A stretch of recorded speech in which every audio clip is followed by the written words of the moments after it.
हमारे पास atomic structure, ठीक है। इसमें हम लोग देख रहे थे इलेक्ट्रॉनिक कन्फिग्रेशन को किस बिना पर हम लोग लिखते हैं, एक्सपेरिमेंट करते हैं। तो सबसे पहले जो हमने एक्सपेरिमेंट किया वो कौन सा था, एटॉमिक स्पेक्ट्रा का। तो अब हमने क्या करना है, आयोनाइजेशन एनर्जी का। तो आयोनाइजेशन एनर्जी कौन सी होती है, जब कोई इलेक्ट्रॉन लॉस होता है तो जो एनर्जी रिलीज होती है उसको हम लोग क्या बोलते हैं, आयोनाइजेशन एनर्जी। तो उन्होंने बोला हुआ है कि डिफरेंस जो इलेक्ट्रॉन का डिफरेंट शेल्स में उसकी एनर्जी को बोला है आयोनाइजेशन एनर्जी। यानी कि यहाँ पे एक शेल है और एक यहाँ पे दरमियान में क्या होता है, न्यूक्लियस होता है। अब यहाँ पे भी इलेक्ट्रॉन है। अब वो बोल रहे हैं इन दोनों इलेक्ट्रॉन्स के दरमियान जो डिफरेंस है उसको भी हम लोग क्या बोलते हैं, उसकी एनर्जी बोलते हैं। We can investigate the electronic configuration by measuring experimentally the energies of electron with them. Electronic configuration को हम लोग इस तरह भी जान सकते हैं, इन्वेस्टिगेट कर सकते हैं अगर हमें उनकी आयोनाइजेशन एनर्जी पता होगी, ठीक है।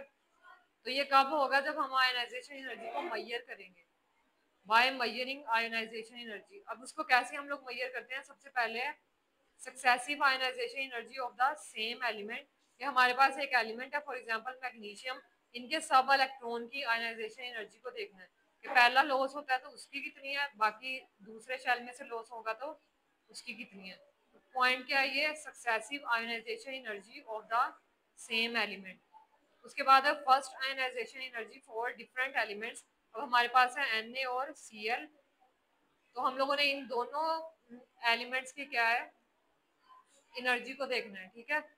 तो दोनों, बल्कि फर्स्ट वाली को देखेंगे, सोडियम क्लोरीन। जब एक इलेक्ट्रॉन जो है वो क्या करता है, ऐड करता है कि लॉस, ऐड करता है सोडियम से। तो जब ये एक इलेक्ट्रॉन जो है वो ऐड करता है और फिर दूसरा करता है तो उसकी आयोनाइजेशन एनर्जी को हम लोग देखेंगे। तो पहले क्या है, सक्सेसिव आयोनाइजेशन एनर्जी, और सेकंड में क्या है, फर्स्ट आयोनाइजेशन एनर्जी देखनी है। लेकिन ये क्या थी, सेम एलिमेंट की और ये डिफरेंट की। सेम की कैसे, यहाँ पे मैग्नीशियम को देखें और इधर सोडियम और क्लोरीन को, ठीक है।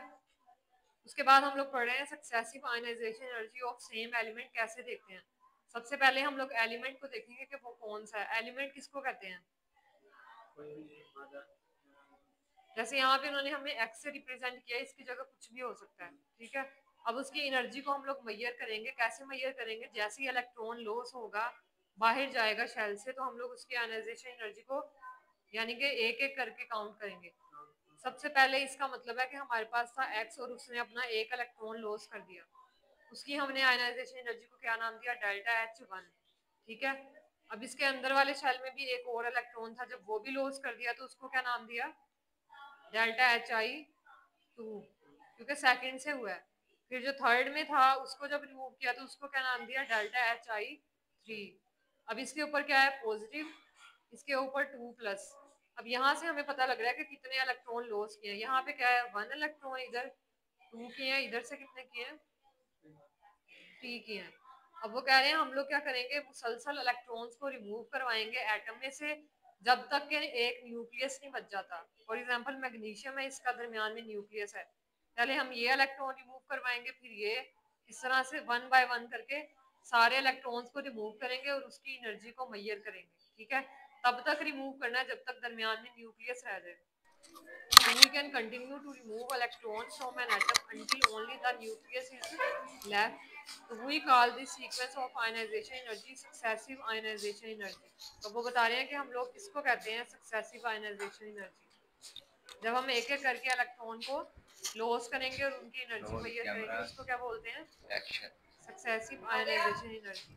अब वो कह रहे हैं सक्सेसिव आयोनाइजेशन एनर्जी हमें क्लियरली बताती है इलेक्ट्रॉन्स की अरेंजमेंट, कि इलेक्ट्रॉन्स कहाँ कहाँ है न्यूक्लियस में। जैसे यहाँ पहले शेल में कितने होते हैं, 2, दूसरे में 8, 1 2 3 4 5 6 7 8, और तीसरे में कितने हैं, मैग्नीशियम के पास 2 है। तो वो कह रहे हैं सक्सेसिव आयोनाइजेशन एनर्जी हमें अरेंजमेंट का भी बताती है इलेक्ट्रॉन्स।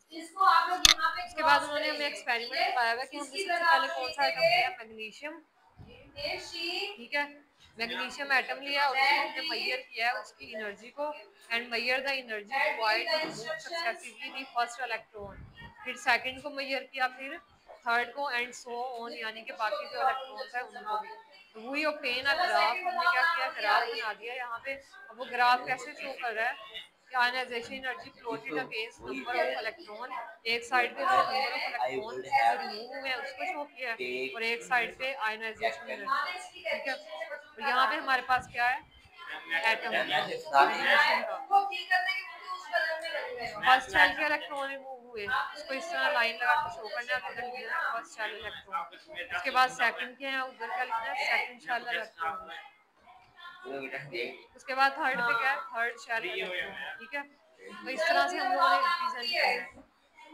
अब जो पहले शेल में से निकले थे वो सबसे ऊपर आएंगे, दूसरे वाले में से कितने थे, दूसरे में 1 2 3 4 5 6 7, यहाँ कितने आ गए, 1 2 3 4 5 6 7 8। ठीक है, उसके बाद तीसरे में कितने थे, 2 थे। ठीक है, तो 2 हमने यहाँ पे लिख दिए, 1 2।